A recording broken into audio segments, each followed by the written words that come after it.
잠시 회개하는 기도를 먼저 해야 되겠습니다.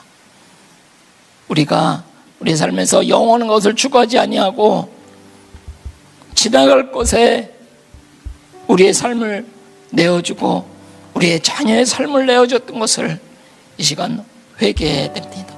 그리고 하나님 앞에 결단해야 됩니다. 내가 세상으로 나간 우리 자식들 또 우리의 가족들 기도의 끈을 내 생명이 닿을 때까지 결코 놓지 않겠다. 회개의 기도를 하고 앞으로는 우리 아이들에게 영원한 것을 가르치겠다는 결단을 이 시간 했으면 좋겠습니다. 그리고 사역지에 있는 선교사님들을 위해서 기도해 주십시오.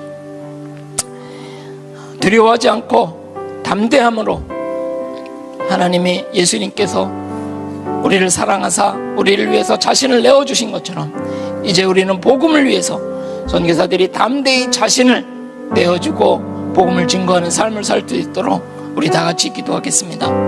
우리 주여 한번 부르고 기도하겠습니다. 주신 그 마음을 볼 수가 있습니다. 하나님께서 모세를 준비시키셨습니다. 왕궁에서 40년 그리고 광야에서 40년을 준비시키신 다음에 이제 모세에게 가서 내 백성을 구해라. 하나님이 준비시키신 다음에 보내십니다. 하나님께서 저도 모얄레로 들어가기 전에 준비를 시키셨습니다. 모얄레는 95%가 없는 회교도들이 사는 곳입니다.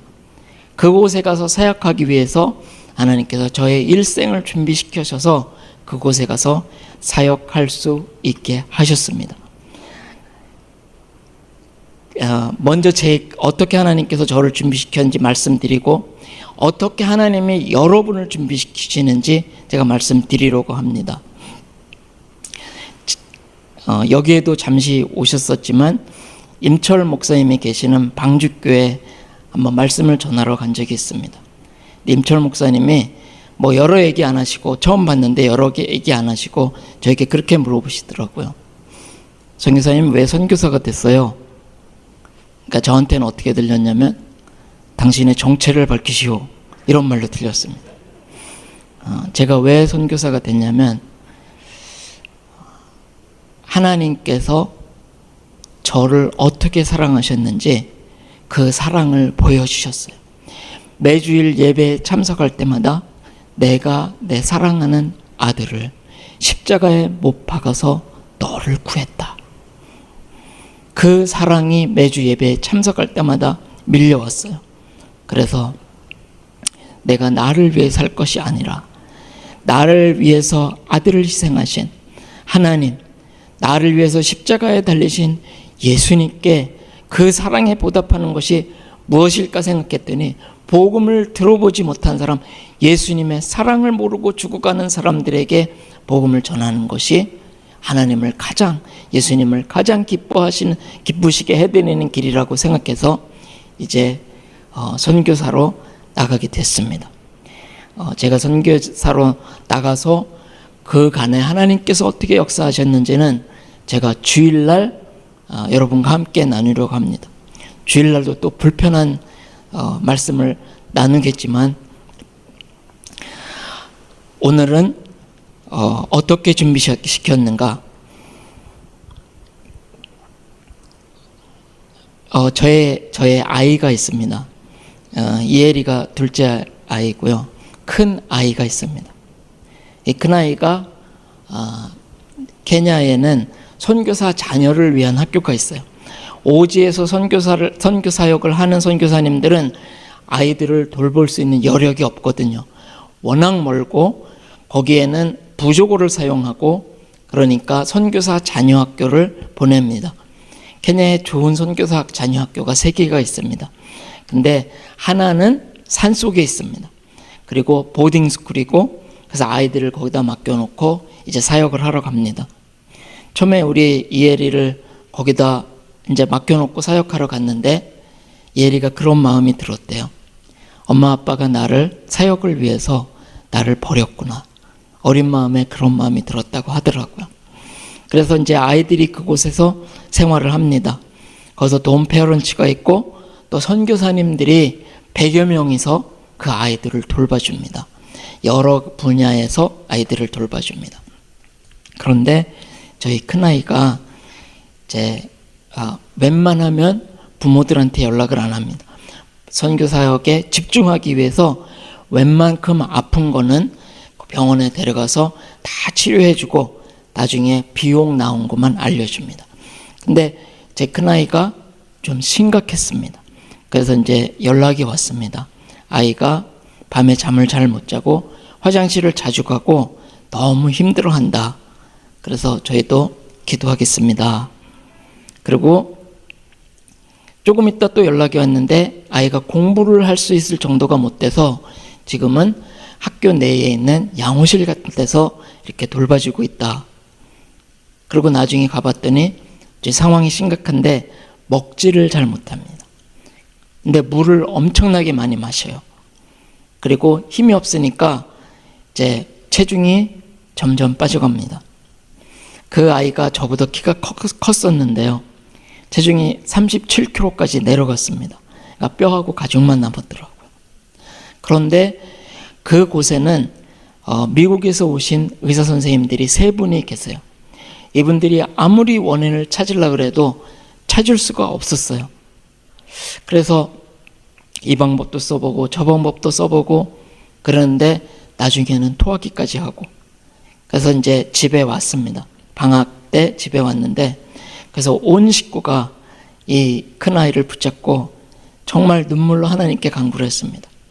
저희 아이들이 어릴 때는 이제 아프면은 이렇게 옵니다. 어디가 아프다, 뭐 감기 걸렸다, 몸살 났다, 머리가 아프다.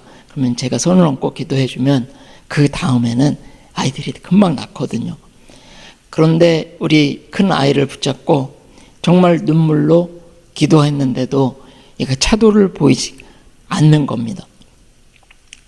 그래서 어떻게 해야 될까? 그리고 애는 점점 말라가고, 학교 병원에서는 이 아이가 이렇게 말라가다가는 죽는다고 하더라고요. 그래서 학교 병원에서도 이 아이를 살려보려고 애를 많이 쓰는데, 미국에서 온 선교사님들, 의료 선교사님, 의사들도 도저히 원인을 찾을 수가 없는 거예요. 자꾸 토하고.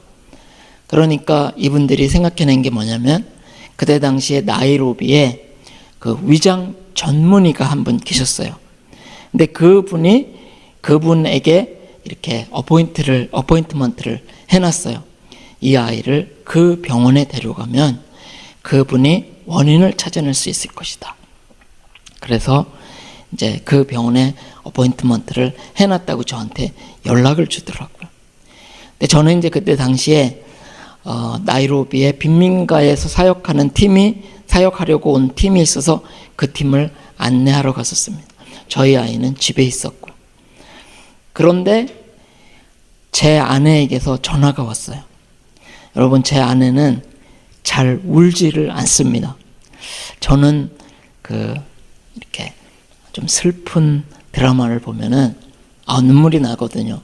그러면 제 아내는 옆에서 아이들한테 그래요. 얘들아, 아빠 우신다. 그래서 놀립니다. 저의 아내는 눈물을 잘 안 흘려요. 거의 안 흘려요.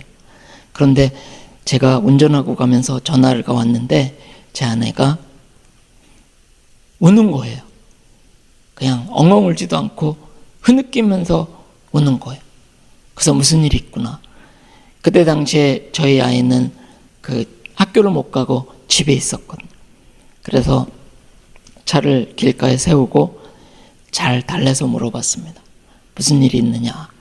그러니까 그 큰아이가 화장실에 갔다가 오면서 쓰러졌대요. 그러니까 제 아내는 이제 이 아이가 죽는구나. 그러면은 죽을 때 아빠가 옆에 있어야 되는데. 그래서 저보고 빨리 집에 올 수 없냐고. 그래서 한 1시간 반 정도 남은 거리를 운전을 하고 가면서 하나님, 우리 아이를 살려주십시오. 그러면서 운전을 하고 가고 있었습니다. 한 30분쯤 갔는데 학교 병원에서 전화가 왔습니다.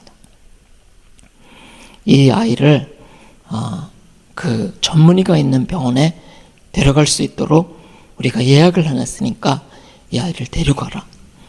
근데 그 병원이 무슨 병원이었냐면 아가칸이라는 병원이었어요. 여러분도 아시는 것처럼 아가칸은 회교병원입니다. 그때 당시에 제가 모엘레에 들어가서 이 세상에 참 하나님은 우리 하나님 한 분밖에 안 계시다. 우리 하나님은 우리를 지으시고 못 고칠 질병이 없으신 하나님이다. 제가 이것을 가서 그 사람들에게 증거하려고 그렇게 준비하고 있었는데 우리 아이가 아프니까 그 병원에서는 그 회교병원에 데려가라는 거였어요. 생각해 보니까 이 사람들이 제가 그 아이를 데려갔을 때 그 회교병원에 있는 사람들이 서류를 작성하잖아요. 부모의 직업, 기독교 선교사. 그러면 이 사람들이 우리 하나님을 비웃을 것 같더라. 네가 믿는 하나님은 이 아이 살릴 능력이 없어서 네 아이 살리려고 우리 병원에 데려왔구나. 우리 하나님을 비웃을 것 같은 생각이 들더라고요. 그래서 그 학교 병원에서 전화하신 간호사, 그분도 선교사였어요. 그분한테 얘기했어요. 우리 아이는 하나님이 고치실 것이다. 아니면 크리스찬 의사들을 통해서 우리 아이를 고치실 것이다. 나는 이 아이를 회교병원에 데려갈 수 없다. 그렇게 얘기를 했더니 그 전화를 하신 미국 선교사님, 간호사 선교사님이 화를 내시더라고요. 애가 아픈데 병원에 데려가는 게 당연한 게 아니냐. 근데 제가 안 데려가겠다니까 그러면 우리가 지금까지 진료한 아이의 기록을 다 당신한테 줄 테니까 어느 병원에 데려가든지 당신이 다 알아서 하시오. 그래서 제가 나중에 학교 가서 진료 기록을 다 받아왔어요. 그래서 이제 집에 갔습니다. 감사하게도 애가 기절했다가 깨어났어요. 죽지 않고 깨어났어요. 그 침대에 누워있더라고요. 계속 토하니까 배가 아파서 침대에 반드시 눕지를 못하고 항상 웅크리고 누워있습니다. 진통제를 주면, 진통제를 먹으면 그때서는 몸을 피는 거예요. 진통제 효과가 떨어지면 또 아파서 웅크리고. 정말 눈물로 하나님께 간구했습니다. 애를 그 병원에, 제 마음에도 이 아이를 그 병원에 데려가면 원인을 찾을 수 있고 그리고 고칠 수 있는 방법이 있을 텐데 그런 생각은 들었지만 이 세상에 참 하나님은 우리 하나님 한 분밖에 안 계시고 우리 인의를 지으신 하나님께서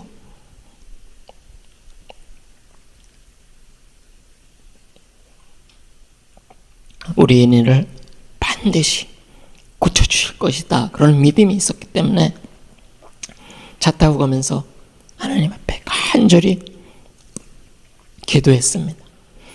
그래서 이제 집에 갔더니 다시 정신이 돌아와서 그 아이를 붙들고 기도를 했습니다. 그리고 기도 부탁을 했습니다. 근데 한 기도팀에서 저한테 연락이 왔어요. 우리 기도팀이 응답을 받았습니다. 하나님께서 인이를 고치셨습니다. 그 말을 듣고서 제가 얼마나 기뻤겠습니까? 인이에게 달려갔습니다. 인이야, 하나님이 너를 고치셨단다. 인이도 기뻐했습니다. 그런데 그 응답을 받고서 하루 이틀 3일 일주일이 지났는데도 차도가 없는 거예요. 고치셨다는데 여전히 토하고 여전히 힘들어하고 낙심이 되었습니다. 그런데 하루는 제가 이제 차를 닦고 있었어요. 근데 하나님께서 갑자기 제 마음에 깨달음을 주시더라고요. 우리는 3차원에 살고 있습니다. 시간에 살고 있습니다. 하나님께서 고치셨다는 응답은 나는 지금 여기 살고 있지만 하나님께서 이 시간에 이미 인의를 고치셨어요. 그래서 이니를 고치셨다는 응답을 이 기도팀에 주신 거였어요.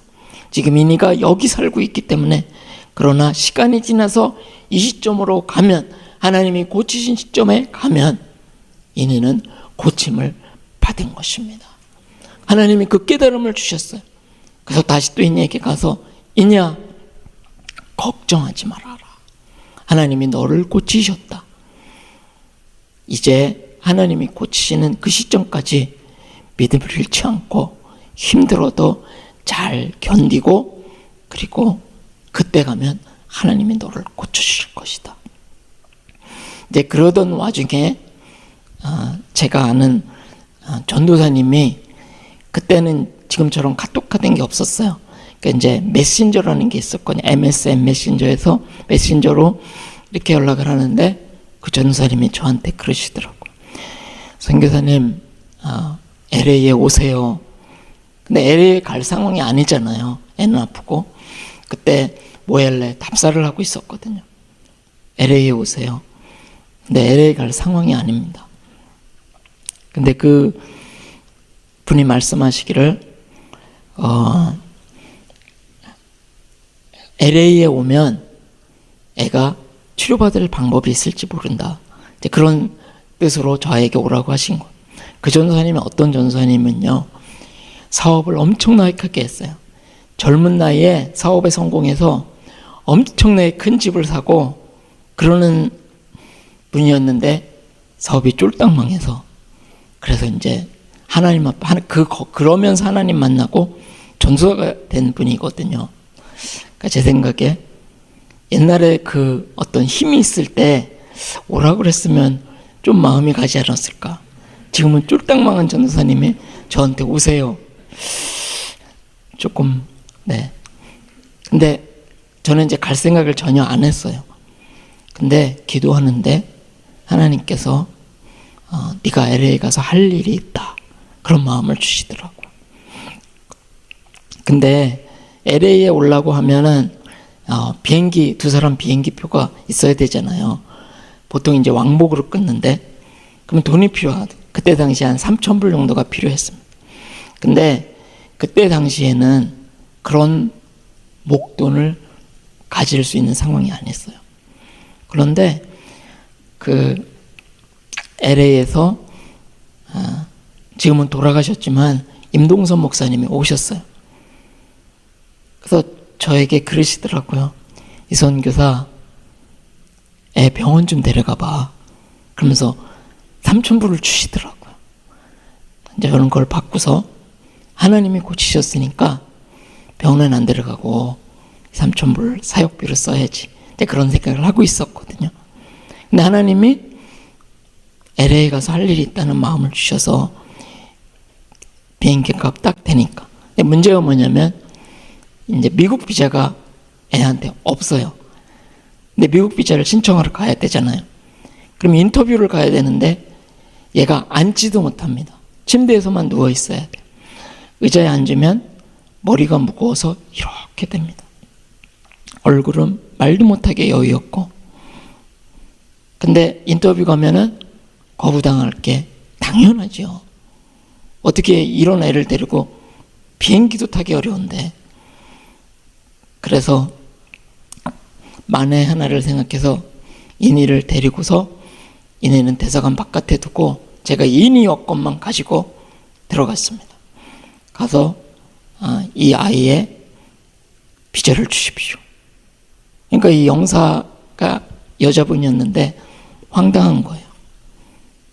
내가 아이의 얼굴이나 보고 비자를 줘야 되지 않겠느냐, 그러시면서 비자를 찍어주는 거예요. 그래서 얘는 인터뷰도 안 받고 비자 받아서 이제 미국으로 오게 됐습니다. 이니를 데리고 온 이유는, 케냐는 먹을 게 별로 없어요. 그때 당시에는. 얘가 정말 먹고 싶어 하는 게 있었어요. 먹으면 토하고, 거의 안 먹고 주스 같은 것만 먹는데, 얘가 그러더라고요. 아빠, 라면이 먹고 싶어. 그래서 그때 당시에는 라면 구하기도 어려웠거든요. 그래서 수소문 끝에 짜짜로니를 하나 구해서 그걸 해주니까 그걸 다 먹더라고요. 그래서 제 생각에는 미국에 오면 좀 먹는 것 이런 걸로 힘을 회복해서 좀 낫지 않을까. 그래서 이제 저희 매형이 샌디에고에서 목회를 하시거든. 그래서 저희 누이에게 이 아이를 맡기면 좋겠다. 그래서 이제 비행기를 탔습니다. 비행기를 탔는데 걷지를 못하니까 휠체어에 태우고 그래서 비행기를 탔습니다. 그때 브리티시 에어웨이를 탔는데요. 그 승무원들이 그러더라고요. 항공기가 이륙하면 애를 제일 뒤에 가면 그 빈자리가 있으니까 그 뒤에 눕히라고 하더라고요.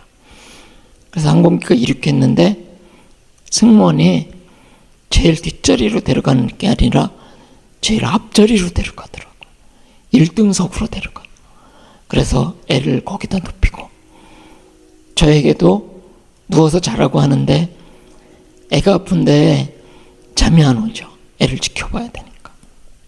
그래서 이제 미국에 도착했습니다. 입국 심사 줄이 말도 못하게 길더라고요. 그런데 얘는 휠체어에 태워서 입국 심사도 안 받고 그냥 도장만 찍어서 내보내주더라고요. 그래서 드디어 그 전도사님 집으로 갔습니다. 그래서 거기서 그 전도사님이 극진하게 아이를 돌봐주셨어요.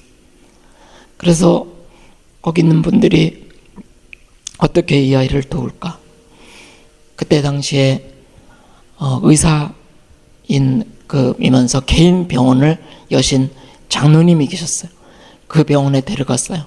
초음파 검사도 하고 다 하는데 이 아이는 의학적으로 문제가 없대요. 심리학적인 문제가 있을 것이다. 그때 당시에 플러신학교에 있는 찰스 크라프트 박사를 이제 연결을 해서 이 아이가 심리적으로 어떤 문제가 있는가. 그래서 다시 집으로 왔습니다. 뇌가 너무 힘이 없어서 그때 당시에 단기 팀으로 왔던 한 자매, 그 간호사 자매에게 연락을 했어요. 얘한테 그 링거 한 번만 맞게 해주라고. 그러면 조금 힘을 회복할 수 있을 것 같으니까. 그래서 이제 그분이 왔어요. 혼자 온 게 아니라 그 단기 팀을 인솔해 오셨던 목사님과 또 여러분들이 같이 오셨어요. 그런데 이 간호사의 남자친구가 중국 사람인데 의사였고 그 UCLA 의대에서 가르치는 교수님이었어요. 젊은 분이었는데 그분도 같이 왔어요. 같이 와서 우리 인이가 누워있는 방에 가서 그분이 이렇게 인이를 보더니 얘는 당장 병원에 데려가지 않으면 죽는다고 그러더라고. 그래서 응급실로 가자. 그래서 그분이 응급실로 전화를 하더라고. 그런데 제가 이 아이를 그렇게 응급실로 데려가면 또 거기서 쓸 거 아니에요. 이 아이의 직업, 기독교 선교사. 그러면 또 기독교가 하나님이 또 비난을 받을 것 같더라고요. 다 죽어가는 애 케냐에서 데려와서 응급실에 넣는구나. 사실 어떤 분들은 그런 조언도 주셨어요. 무조건 응급실로 데려가래요. 그러면 응급실에서 알아서 다 치료해주고 치료비는 뭐 어떻게 되든 간에. 근데 그렇게 하면 안 되잖아요. 하나님의 이름이 비난을 받을 수 있으니까.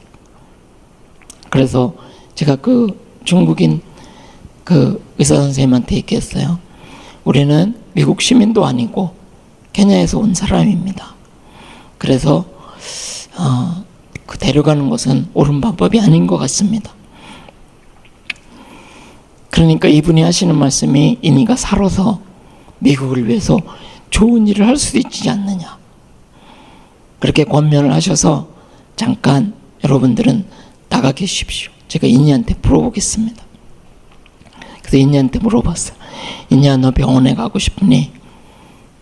아빠, 내가 왜 이렇게 오랫동안 토하고 그랬는지 한번 원인이라도 알고 싶어요. 병원에 갔으면 좋겠어요. 그래서 나가서 그분들한테 병원에 가겠습니다. 이렇게 얘기했더니 이분들이 너무 기뻐하시는 거예요.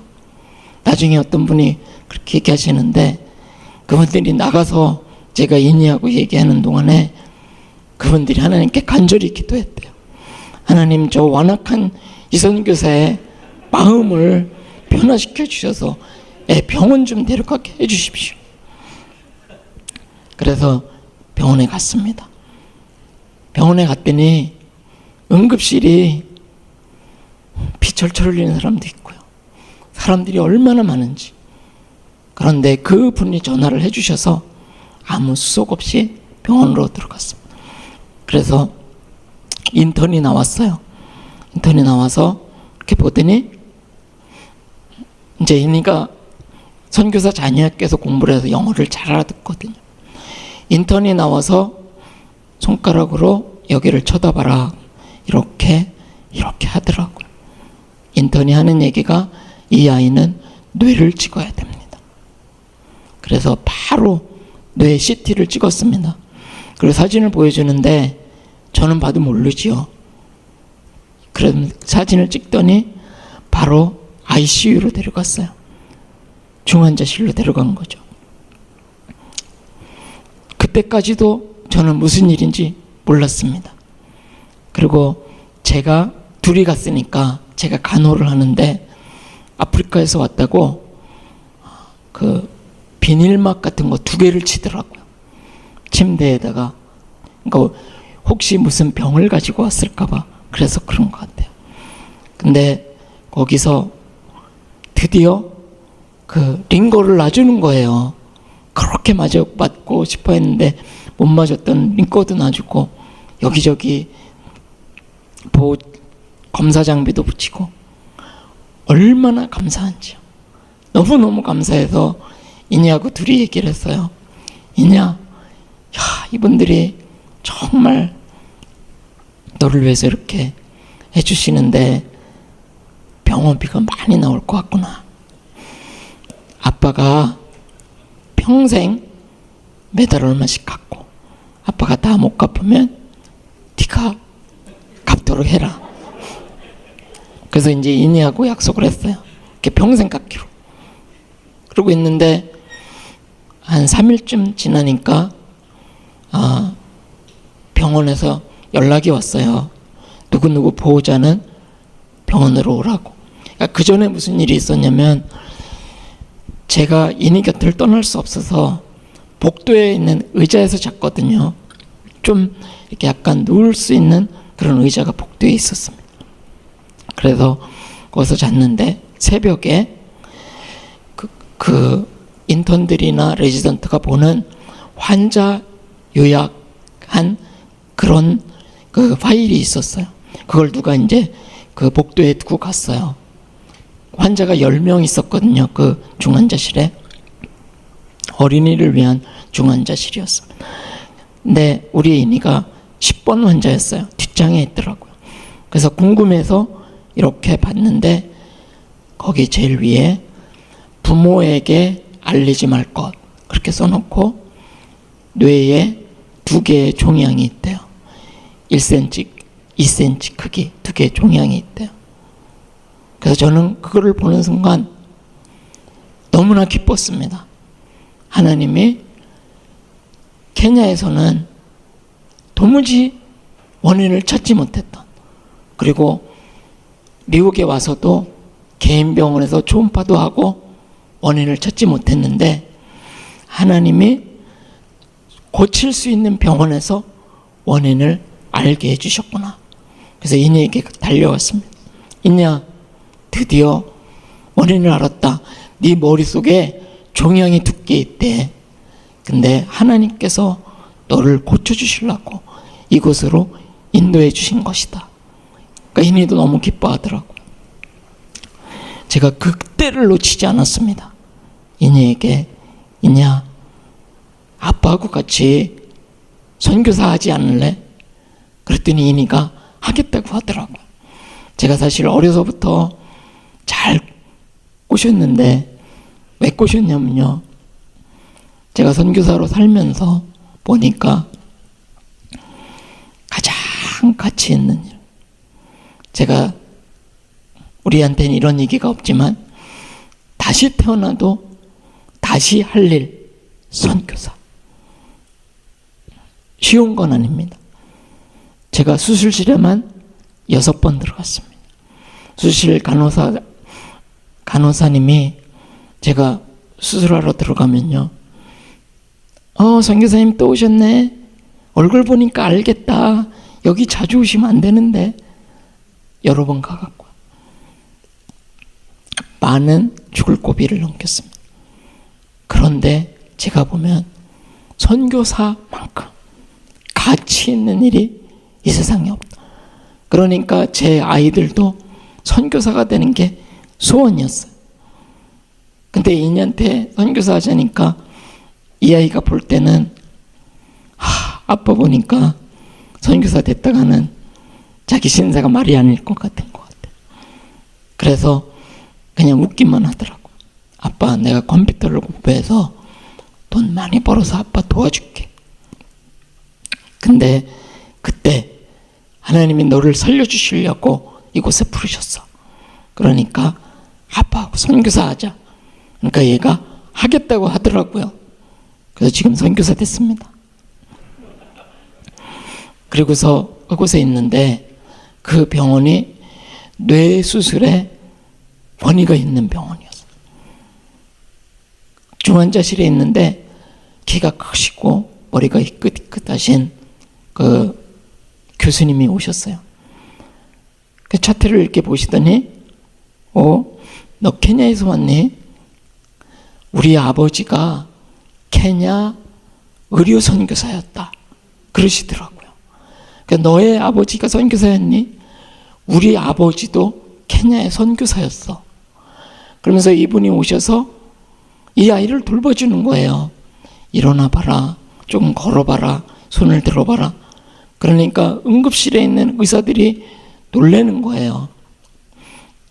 보호자, 저를 봐도 삐쩍 마르고 불쌍하고 시커먼데 돈도 있어 보이지도 않는데, 근데 그 의사 선생님이 오셔갖고 그 아이를 극진한 관심으로 돌봐주시니까 응급실 의사들도 놀라는 거예요. 그런데 그곳에서 이제 그 종양을 제거하는 수술을 하려면 머리를 열어야 되잖아요. 그런데 이분들이 그러시더라고요. 다른 병원에 가면은 머리를 열지 않고도 치료할 수 있는 방법이 있대요. 그런데 이제 그 병원에서 드디어 저를 불렀습니다. 갔어요. 틀림없이 이제 치료비 얘기하는 거겠다 생각하고 갔어요. 그분이 종이에 뭐를 적으시더라고. 첫 번째 질문은 살 집이 있느냐. 두 번째 질문은 미국을 떠날 계획이 있느냐. 애가 응급실에 있는데 못 떠나죠. 세 번째 말씀이 그거였어요. 네 아이가 완전히 다 날 수 있도록 있을 때까지 병원비를 무료로 해주겠대요. 제가 너무 놀라고 당황했죠. 그리고 이니하고 약속한 게 있잖아요. 그래서 하마터면 아닙니다. 제가 평생 갚을 겁니다. 아니면 우리 아이가 갚을 거예요. 근데 마음속에 어떤 생각이 들었냐면 하나님께서 이 아이를 고쳐주시려고, 그리고 네가 돈이 없으니까 하나님이 다 책임져 주시려고 여기로 부르신 거다, 그런 생각이 들더라고. 그래서 그 말을 못했습니다. 그리고 이니한테 가서 하나님이 너를 고쳐주시려고 이곳으로 부르셨다. 그래서 중환자실에 있는데 중환자실 비용이 만만치 않잖아요. 근데 시간이 계속 가는데 수술을 안 하는 거예요. 그래서 이상하다. 근데 그분들이 아이의 머리를 여는 것보다 더 좋은 병원이 있대요. 근데 거기는 사립병원이라서 아마 그 돈 문제가 또 있을 것이다. 근데 그쪽에 신청하는 방법도 가르쳐주고 하시더라고. 그런데 그 병원에서도 이 아이를 받아주기로 했어요. 그래서 그 이야기를 하니까 응급실에 있는 의사들이 저를 가르치면서 하시는 말씀이 너 기도 많이 했지. 너 기도 많이 해서 하나님이 그쪽으로 가도록 길을 열어주신 것이다. 그래서 앰뷸런스에 실려서 그 병원으로 갔습니다. 그래서 이제 들어가는데 젊은 의사가 그 차트를 보더라고요. 보더니 얘는 케냐에 있었거나 아니면 한국으로 갔으면 얘는 죽었을 거래요. 얘는 정말 럭키하다. 하나님을 모르니까 럭키하다 그랬죠. 하나님이 그리로 인도하셨는데. 그래서 병원에 들어갔습니다. 이제 입원실에 들어가서 있는데 한 50대쯤 되신 여자 의사 선생님이 들어오셨어요. 차트를 이렇게 쭉 보더니 너의 아버지가 케냐 선교사니 우리 아버지는 목사다, 미니스터다 그러시더라고요. 너랑 나랑 다 미니스터의 자녀들이다. 그래서 그분이 맡으셔서 완전히 얘를 치료해 주셨습니다. 그래서 케냐로 돌아와서 학교를 다 마쳤어요. 학교 마치고 한국의 한동대 가서 공부 다 하고 그리고 드디어 모얄레 선교사로 와서 저를 돕고 있습니다. 할렐루야. 이러한 일이 어떻게 일어났는가? 제가 볼 때는 이렇습니다. 하나님께서 보시고 사실 제가 이 아이를 그 병원에 데려가면 원인을 찾아내서 이 아이를 고칠 수 있을 텐데 주변의 선교사님들도 저에게 그 병원 좀 데려가 봐. 고집 부리지 말고. 그런데 제가 이 아이를 병원에 데려갔으면 얘는 죽었습니다. 분명히 전문가가 검사를 해봤더니 위장 문제가 아니라 뇌 문제였다는 걸 발견했을 거고 케냐에서 수술했다든가 한국에서 수술을 했다면 죽었을지 모르죠. 그런데 하나님께서 수술할 수 없는 곳에서는 다 눈을 가려주셨어요. 그리고 제가 생각할 때는 하나님께서 그래도 나의 이름을 위해서 믿음을 지키는 자가 있구나. 하나님께서 기뻐하셔서 이 일을 살려주신 것 같아요. 그 일을 통해서 저는 하나님의 살아 역사하심을 경험했습니다. 하나님이 그 일을 통해서 저의 믿음을 든든하게 해주셨어요. 우리 이미 사진이 있습니다. 한번 준비됐으면 보여주십시오.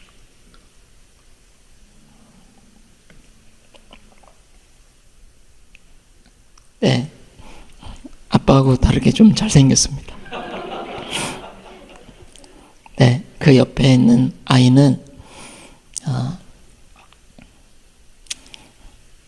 모얄레 선교사가 부족하니까 아들을 넷 낳아서 모얄레 선교사를 만들어야 되겠다. 지금 남자아이 넷 날 예산을 했는데 감사하게도 첫째가 아들입니다. 그래서 8월 초에 이제 출산을 하게 되는데 하나님의 은혜죠.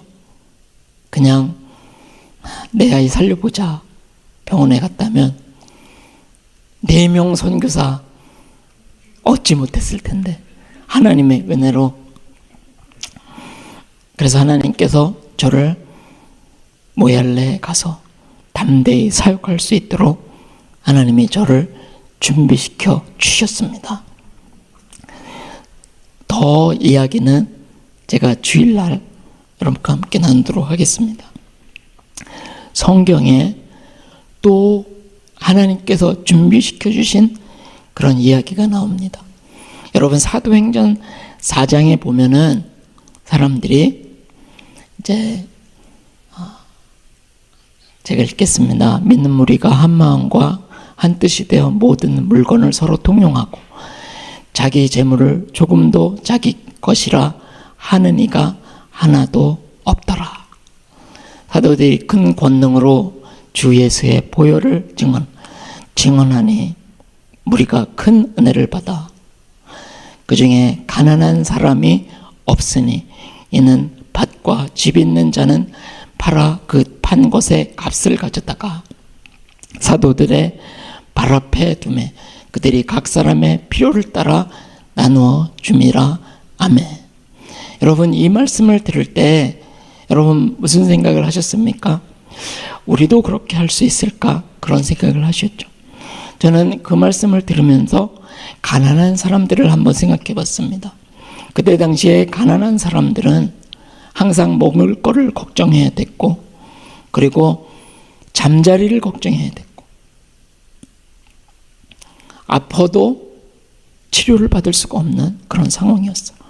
그런데 그 부자들이 자기 집을 팔았습니다. 자기 밭을 팔았습니다. 사도들의 발 앞에 두었습니다. 사도들이 그 돈을 가지고 가난한 사람들을 위해서 썼습니다. 더 이상 먹을 거를 걱정해 않아도 됩니다. 잘 곳을 걱정해 주지 않아도 됩니다. 주위에 떨 것을 걱정하지 않아도 됩니다. 그거를 통해서 사람들이 서로 사랑하게 된 것입니다. 교회가 하나가 된 것입니다.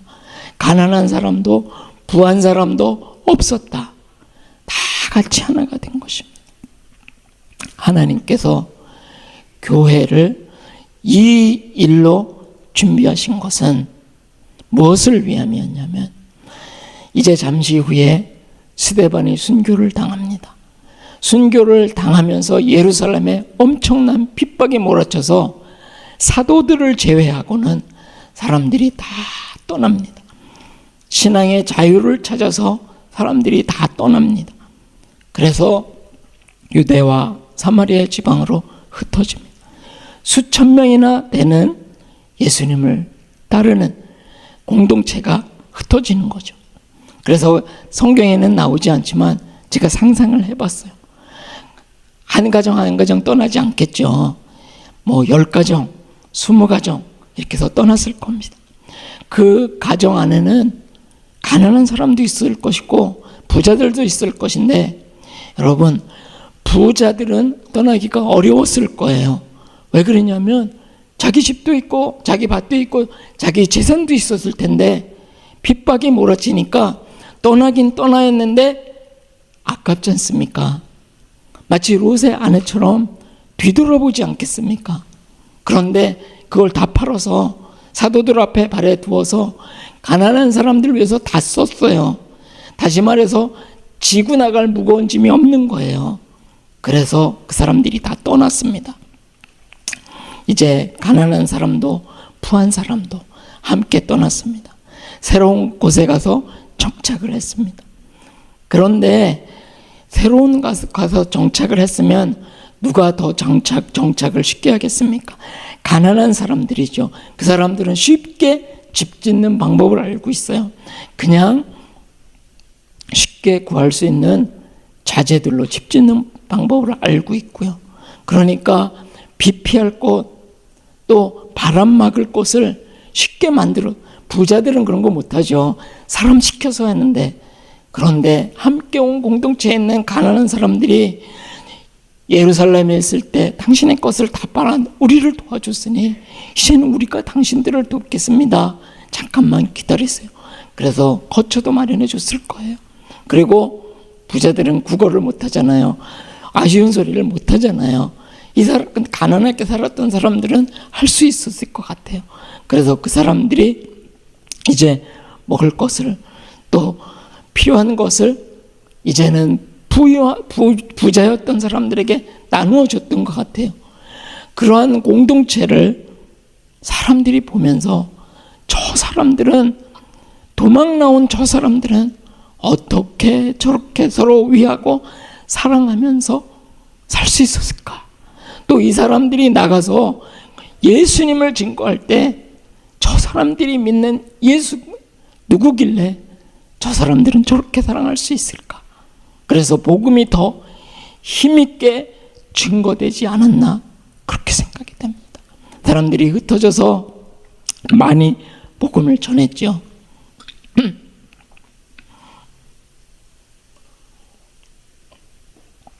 여러분, 성경에 두 부자 이야기가 나옵니다. 이 두 부자 이야기는 예수님, 앞으로 심판에 주로 오시는 예수님이 하신 이야기죠. 예수님께 있었던 일입니다. 두 사람의 부자, 한 사람은 부자 청년 관원이었고요, 한 사람은 삭개오였습니다. 공통점은 부자라는 것과 두 사람이 다 영생에 관심이 있었다는 것입니다. 삭개오는 그렇게 영생에 관심이 있었다는 말이 나오지 않지만, 제 생각에는 이제 삭개오가 부자가 됐습니다. 부족한 것이 아무것도 없습니다. 그럼 그 마음에 갈구하는 게 있을 거예요. 삭개오도 아브라함의 자손이었습니다. 그러니까 그 마음에 신앙이 있었을 거예요. 그러니까 제가 볼 때는 두 사람의 영생에 대한 갈구가 있었습니다. 그래서 부자 청년이 예수님께 나왔어요. 영생을 얻으려면 어떻게 해야 됩니까? 예수님이 계명을 지켜라. 그거는 제가 어렸을 때부터 다 지켰습니다. 여러분, 이런 사람 쉽지 않습니다. 어렸을 때부터 계명을 다 지킨 사람. 그래서 예수님이 그 부자 청년을 사랑하사, 예수님은 모든 것을 아시잖아요. 그 부자 청년을 보면서, 야, 근데 너한테 한 가지만, 이것만 하면 너는 영생을 얻을 수 있어. 너 가서 네가 가진 재물 다 팔아서 가난한 사람에게 나누어줘라. 그리고 그러면 하늘에 너의 보화가 클 것이다. 그리고 너는 나를 따르라. 여러분, 예수님께서 베드로를 부르실 때 나를 따르라. 내가 너로 사람 낚는 어부가 되게 하리라. 나를 따르라. 세리 마태에게도 나를 따르라. 그렇게 해서 따라온 사람 예수님이 책임져야 되잖아요. 그래서 제자들을 부르실 때 나를 따르라. 저는 여기서 보면서 예수님이 부자 청년, 어렸을 때부터 계명을 잘 지켜온 부자 청년을 사랑하사 특채를 하신 것 같아요. 예수님이 그냥 뽑으신 거 아니잖아요. 근데 부자 청년을 보고 너는 나를 따르라. 정말 특채하신 거예요. 요즘 이렇게 뽑았다가는 청문회 나가야 됩니다. 그런데 이 부자 청년이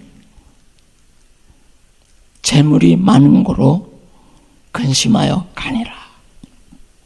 이 부자 청년은 재물이 많았습니다.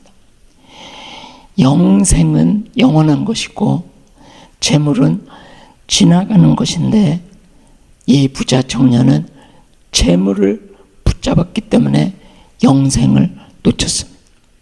여러분, 삭개오가 있습니다. 삭개오는 예수님이 오신다는 소식을 들었어요. 아마 예수님의 제자들 중에 마태라는 세리가 있다는 말이 어떻게 보면은 이 삭개오를 더 고무시켰을 수도 있습니다. 그래서 예수님을 보고 싶은데 삭개오는 키가 작았습니다. 볼 수가 없었습니다. 그리고 세리장이었어요. 그때 당시에 세리를 사람들이 얼마나 경멸했는지. 부자 청년은 부자이고 관원이니까 예수님을 만나는 것이 어렵지 않았을 것 같습니다. 제자들도 제지하지 않았을 것 같아요. 그런데 이 삭개오는 모든 사람의 경멸을 받는 매국노였습니다. 그래서 그런데도 불구하고 예수님을 만나고 싶은 간절한 열망이 있었어요. 그래서 예수님을 쳐다도 볼 수 없고, 그래서 나무에 올라갑니다. 여러분, 나무에 올라가는 게, 애들은 올라가는 게 쉽지만 어른들은 어렵지요. 그렇죠? 그리고 그때 당시에 옷이 바지 이런 형태가 아니니까 통옷이잖아요. 나무 올라가면 바지 걷고 올라가야 됩니다. 통옷이니까. 근데 이 세리장, 나이도 들고 부자이고 체면도 있고 위신도 있는 이 사람이 바지 걷어 올리고 나무에 올라가서 예수님을 바라보고, 예수님이 찾아오셔서 내가 너의 집에 유하여야겠다. 그래서 이제 집으로 갔습니다. 예수님이 어떤 말씀을 하시기 전에 삭개오가 이렇게 얘기합니다.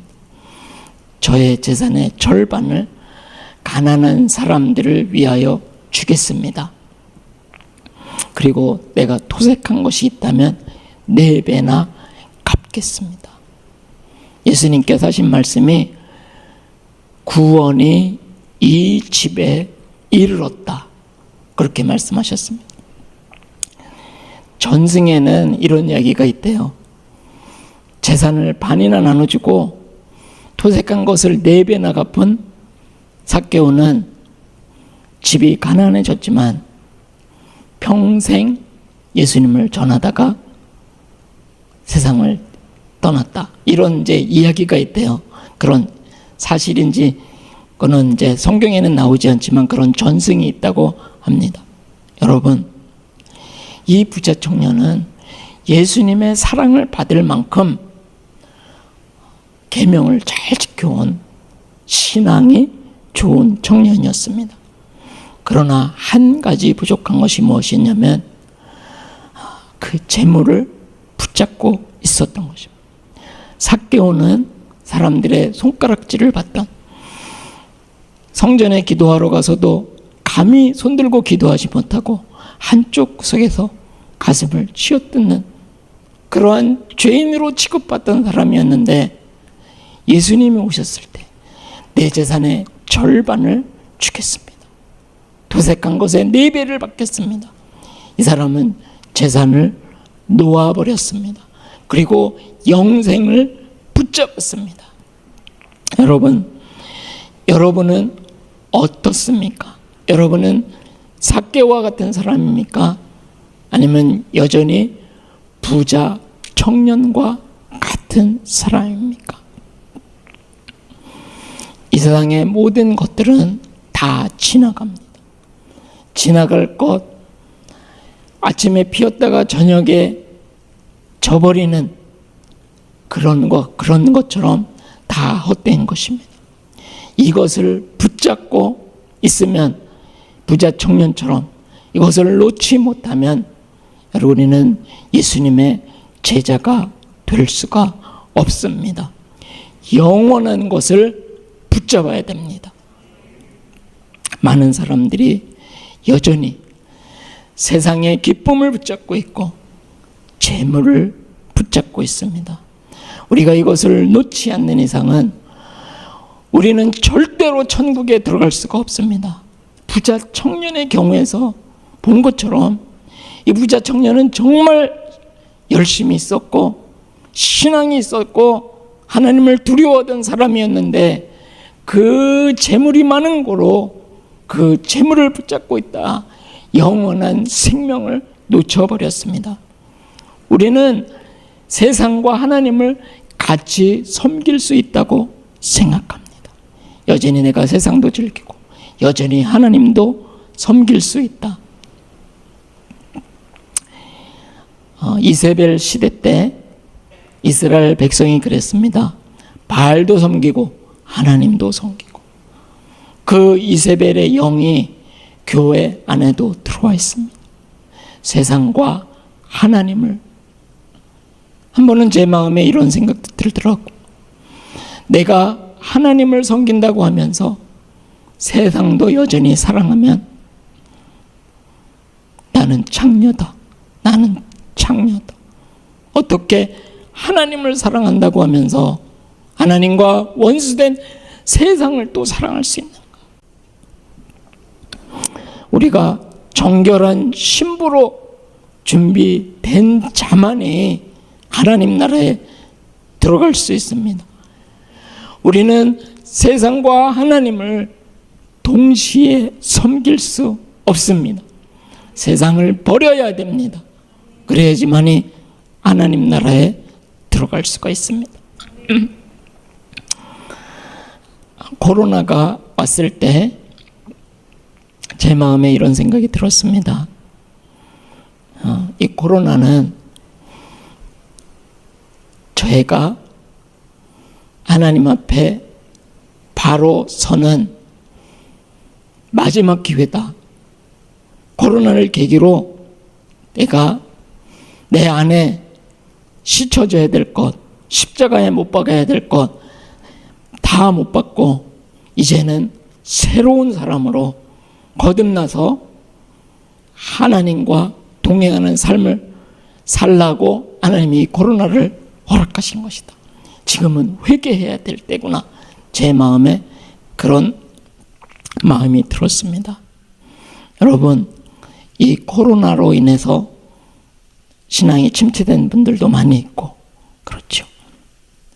이 코로나는 하나님이 우리를 준비시키시는 과정이라고 생각이 됩니다.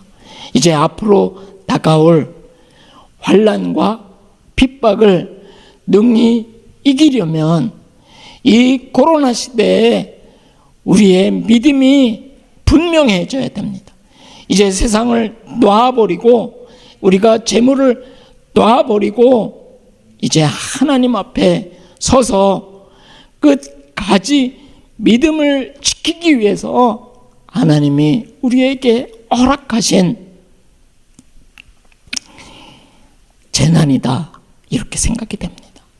그래서 우리가 정말 이 코로나 기간에 회개하고 하나님 앞에 바로 서지 않는다면 앞으로 다가올 환난과 핍박을 이기지 못하면 우리는 하나님 나라의 백성이 될 수가 없는 것입니다. 여러분, 여러분이 하나님을 가장 기쁘시게 할 수 있는 것이 무엇이라고 생각하십니까? 여러분이 무엇을 하면 하나님이 가장 기뻐하실까? 그것은 하나님의 간절한 소원이기도 합니다.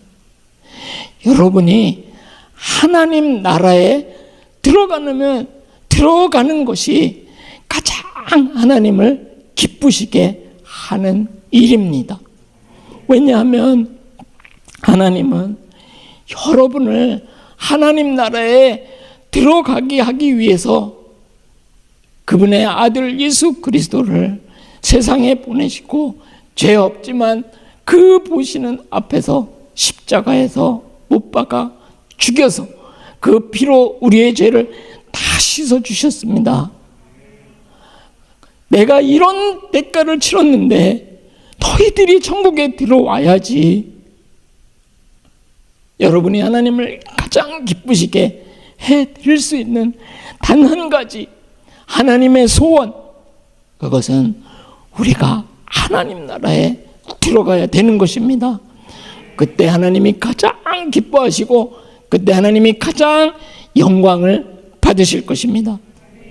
그래서 우리가 이제 늦어지는 19일부터 모임이 자유로워진다고 그렇게 얘기를 들었습니다.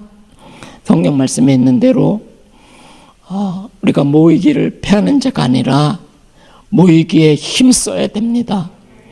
여러분, 집에서 기도하는 것보다 성전에서 기도하는데 그때 하나님의 은혜가 임한다는 것을 여러분도 체험적으로 알 수가 있죠. 우리가 모이기를 힘써야 됩니다. 그리고 두 가지, 우리가 서로 사랑해야 됩니다. 깊이 사랑해야 됩니다. 이 세상에 지나가는 것, 썩어질 것 꽉 쥐고 있지 마시고요. 이것을 팔아서 사도들 앞에 발 앞에 두어서 여러분, 우리 사랑과 진리의 교회가 이로 인하여서 서로 깊이 사랑하는 그런 관계가 되어야 됩니다. 마지막 때를 승리할 수 있는 것은 나 혼자서는 승리할 수가 없습니다. 우리가 서로 깊이 사랑하면 이 마지막 때 환난과 핍박을 능히 이길 수가 있는 것입니다. 그리고 사랑과 진리의 교회는 진리가 있지 않습니까? 우리 목사님이 진리를 계속 가르쳐주고 계시잖아요. 이 진리를 꼭 붙잡아야 됩니다. 진리 붙잡고 교회가 서로 진심으로 사랑할 때 여러분 모두는 하나님 나라에 들어가는 놀라운 은혜가 있을 것입니다. 여러분이나 저나 하나님을 가장 기쁘시게 해드릴 수 있는 한 가지, 천국에 우리가 들어가는 것입니다.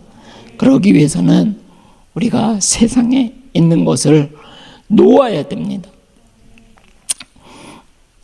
혹시 제가 이렇게 얘기하는 것에 대해서 불편함이 있을까봐 제가 하지 않아도 되는 얘기지만 짧게 하겠습니다. 제가 동양선교교에서 파송을 받았거든요. 제 파송 받을 당시에 거기에는 출석 인원이 4,000명에서 5,000명 정도 됐어요. 그러니까 교회가 큰 교회입니다. 그리고 저에게 생활비와 사역비를 후원하기로 이제 약속을 해서 사역을 시작했습니다. 2007년에 정말 태어나서 한 번도 본 적이 없는 기독교 학교가 모열내에 세워졌고, 저희 학교에서는 회교도든 기독교인든 관계없이 4년 동안 성경을 배워야 됩니다. 성경 배우지 않으려면 학교에 안 오면 되니까 저희는 안 받습니다. 저희 학교가 그 지역에서 가장 좋은 학교입니다. 성적도 가장 좋고 아이들이 학교 오면 변화가 돼요. 그러니까 부모님들이 너무 좋아합니다. 그런데 제가 2007년에 학교를 시작했는데 2008년부터 이제 교회 싸움이 났어요. 그러니까 성도님들이 떠나고 또 교회 헌금을 재판 비용으로 사용하는 거예요. 그러니까 내가 하나님 나라를 위해서 드린 돈이 재판 비용에 사용하다니 성도님들이 헌금을 안 합니다. 그러니까 어떻게 되냐? 지출을 줄여야 되는데, 그러니까 선교사들 후원비를 다 끊었어요. 재정부장님이 저한테 연락했어요. 선교사님, 교회 재정이 안 돼서 후원을 못 합니다. 제가 그분한테 그랬어요. 여기는 회교도들 그 반대를 엄청나게 하는 그곳에 세워진 유일한 기독교 학교인데 재정 문제로 문 닫으면 어떻게 합니까? 안 됩니다. 후원 끊으면 안 됩니다. 그러니까 또 교회에서 여기만이라도 살려보자. 그리고 후원을 계속 보냈어요. 드디어 2009년 9월에 마지막 연락이 왔습니다. 선교사님, 도저히 안 됩니다. 이제는 도저히 못 보냅니다. 끊어졌어요. 그때 이혜리가 안동대를 다니고 있었어요. 그래서 기도 제목으로 이혜리한테 아빠 후원이 다 끊어졌다. 기도해줘라. 이혜리가 정말 돈을 잘 안 씁니다. 그 알뜰한 애가 국제전화를 했어요. 그래가지고 아빠, 내가 학교 그만두고 일해서 엄마 아빠 먹을 거라도 보내드려야 될 것 같아요. 제가 얘기했습니다. 얘라, 그러지 말고 그냥 기도만 해줘.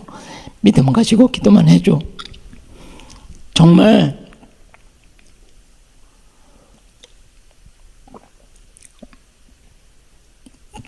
이제 2007년인데 2009년인데 저희가 9, 10, 11, 12 이렇게 4개 학년이 있거든요. 2007, 2008, 2009 한 학년을 더 받으려면 기숙사를 하나 줘야 되고요. 교실 건물을 줘야 돼. 건물 2개를 줘야 돼. 그런데 후원이 끊어진 거예요. 그래서 어떤 생각을 했냐면 신입생을 받지 않으면 건물을 안 줘도 되니까 신입생을 안 받아야 되겠다 생각을 했습니다. 좀 창피한 일이죠. 안 받은 이유는 재정적으로 안 되니까. 그런데 제 마음에 하나님께서 무슨 마음을 주셨냐면 이 일을 시작하신 분이 하나님이다. 그러니 하나님께서 예수 그리스도의 날까지 이 일을 이룰 것이다. 하나님이 돈은 안 주시고요. 말씀만 주시더라고요. 그래서 말씀을 붙잡고 돈이 제일 안 드는 일이 인건비가 싸니까 땅 파는 일입니다. 그래서 땅을 팠습니다. 그리고 있는 돈으로 기초를 했어요. 그리고 나이로비 왔더니 은행 계좌에 돈이 들어와 있는 거예요. 누가 보낸지도 모르는 돈이 다 찾아서 와서 건물을 올렸습니다. 그리고 또 다음에 가면 또 돈이 와 있는 거예요. 또 건물을 줬어요. 그때 건물 2개를 못 줘서 신입생을 안 받으려고 했는데 보너스로 교회를 졌습니다. 큰 교회를 졌어. 정말 소망이 빨리 교회를 져서 교회 안에서 마음껏 기도하고 싶은데, 근데 후원이 끊어진 2009년에 건물을 3개를 졌습니다. 하나님이 하신 거죠. 저희 집 안에 있는 것이 뭐냐면, 먼저 그 나라와 그 의를 구하라. 그리하면 이 모든 것을 너에게 더하시리라. 그러니까 제가 필요한 것을 공급하시는 분은 제가 아니고 하나님이에요. 우리는 그 나라와 그 의를 구해서 하나님 기뻐하시는 일로 가기만 하면. 그래서 저는 후원을 요청하지 않습니다. 한번 어떤 목사님 LA에서 좀 불평하는 식으로, 아니 선교사님 필요한 거 있으면 얘기 좀 하세요. 필요한 거 있으면요 하나님께서 그분의 마음을 감동시키십니다. 그래서 그냥 보냅니다. 그 일 이후에 하나님께 기도했어요. 하나님, 이곳에서 재정으로 인해서 회교도들 앞에서 부끄러움을 당하지 않게 해주십시오. 그 이후로 한 번도 재정 때문에 염려해 본 적이 없습니다. 하나님께서 선불로 주세요. 어떤 사역을 해야 된다, 마음 먹고 기도하고 있으면 돈이 필요한 그 시기보다 미리 주십니다. 미리 주세요. 우리가 중요한 것은 무엇이냐면, 우리가 이 사역에 재정이 없다가 아니라 이 사역이 하나님을 기쁘시게 해드리는 사역인가, 이 사역이 하나님의 뜻인가. 그러면 재정은 신경 안 써도 돼. 그냥 가면은 하나님이 공급해 주십니다. 하나님이 공급해 주시지 않으시면요 하나님 뜻이 아닌 경우도 있어요. 그러니까 재정이 공급해 주지 않으면 기다리면 돼요. 하나님께 기도하면서 기다리면 돼요. 사람에게 손 벌리지 아니하고 교회에 손 벌리지 아니하고 기다리면 하나님께서 교회나 사람의 마음을 감동시켜 주셔서 필요를 공급해 줍니다. 나는 그 나라와 그 일을 구하는 일. 필요한 것을 공급해 주시는 분은 하나님. 제가 하나님 일을 할 수가 없잖아요. 저는 제일만 하면. 여러분, 다시 한번 말씀드리겠습니다. 우리가 지나갈 것을 붙잡다가 영생을 놓치는 그런 어리석은 사람이 이 가운데는 한 분도 없기를 바랍니다. 지나갈 것을 붙잡다가 영원한 것을 놓치는 그런 분들이 한 분도 없기를 간절히 소원합니다. 그래서 우리가 전부 다 하나님 나라에서, 우리가 하나님 나라에 들어가면 하나님이 제일 기뻐하실 것입니다. 그리고 우리도 너무너무 기뻐할 거잖아요. 그러니까 우리가 하나님 나라에서 하나님을 만날 때 그 기쁨을 상상해 보십시오. 여러분, 눈에서 눈물을 씻어 주실 거예요. 얼마나 고생이 많았니? 이 길을 오늘하고 얼마나 고생이 많았니? 여러분 다 위로해 주실 거예요. 우리가 소망을 가지고 그때를 바라보면서 지금의 어려움을 이겨나가야 됩니다. 성령님께서 우리 안에서 우리를 응원해 주십니다. 내가 너를 도와줄게. 내가 너를 붙들어 줄게. 우리는 조금도 흔들리지 않고 하나님 나라에 이를 때까지 그 길을 흔들리지 않고 가는 여러분과 제가 됐으면 좋겠습니다. 아프리카에 이런 말이 있습니다. 빨리 가려면 혼자 가고 멀리 가려면 같이 가라. 여러분, 여기서 아무리 먼 거리라도요 여럿이 가면은 갈 수가 있습니다. 천국 가는 여정이 아무리 힘들다 하더라도요 여러분 같이 가면은 우리는 그곳에 도달할 수가 있습니다. 우리가 서로 깊이 사랑하면서 하나님 나라에 도달할 때까지 서로를 격려하고 진리를 붙잡고 하나님 나라에서 다시 만나는 기쁨으로 다시 만나는 그런 놀라운 은혜가 저와 여러분의 있기를 간절히 소원합니다.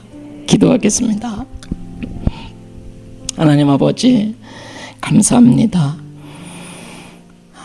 우리에게 귀한 하나님의 말씀으로 우리가 어찌할 바를 알려주심을 감사하며, 하나님, 우리 모두는 아들을, 그 사랑하는 아들을